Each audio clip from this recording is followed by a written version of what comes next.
Manusia memilih kafir, itu haknya.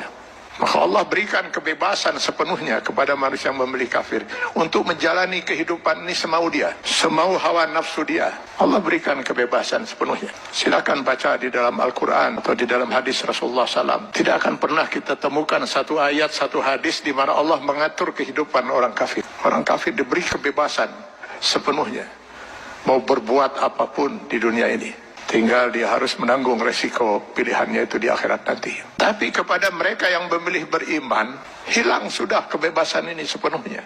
Karena seorang mukmin dia dituntut untuk Islam. Akar katanya adalah aslama, berserah diri. Yang beriman kepada Allah, dia harus menyerahkan dirinya sepenuhnya kepada Allah. Sepenuhnya dia siap untuk diatur hidupnya oleh Allah Subhanahu wa Ta'ala.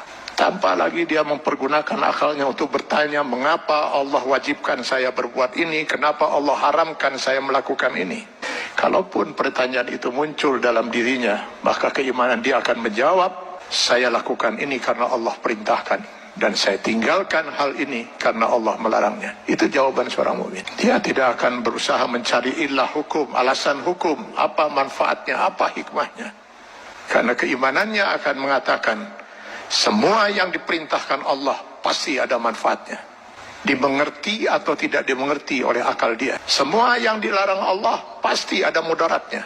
14 abad umat Islam tidak pernah mengerti bahwa dalam daging babi itu terdapat cacing pita. Cacing pita baru ditemukan di akhir abad 18 Masehi. Apakah umat Islam selama 14 abad itu makan daging babi? Tidak. Setiap yang dilarang oleh Allah pasti ditinggalkan oleh seorang mukmin. Maka seorang mukmin harusnya siap untuk mengislamkan dirinya secara penuh, secara utuh, secara kafah.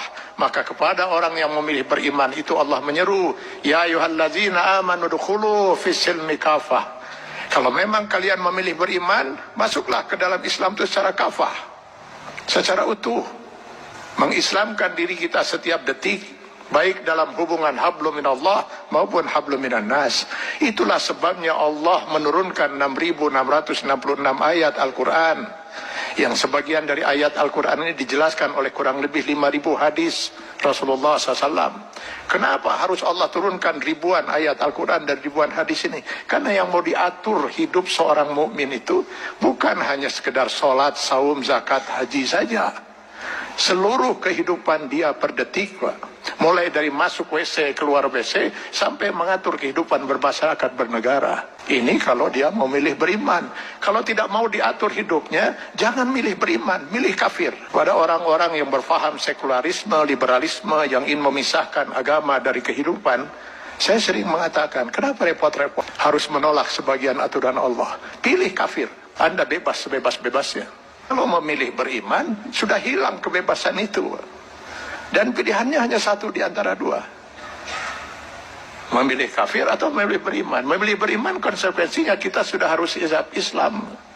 Mengislamkan diri kita, menyerahkan sepenuhnya diri kita untuk diatur hidup kita oleh Allah Subhanahu wa Ta'ala. Karena itu setiap orang mukmin sadar betul bahwa selamat tidaknya dia termasuk orang yang ditangisi oleh tidak oleh Rasulullah SAW. Dia harus bisa mengislamkan dirinya setiap saat.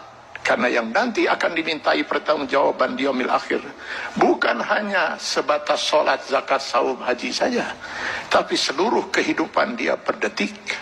Mudah-mudahan ini bisa menjadi bahan muhasabah bagi kita semua. Kita islamkan diri kita secara kafah dalam batas kemampuan yang mampu kita lakukan. Karena Allah tidak akan menuntut kita di luar kemampuan kita. Semoga kita bukan termasuk orang yang ditangisi oleh Rasulullah SAW. Nah, ketika manusia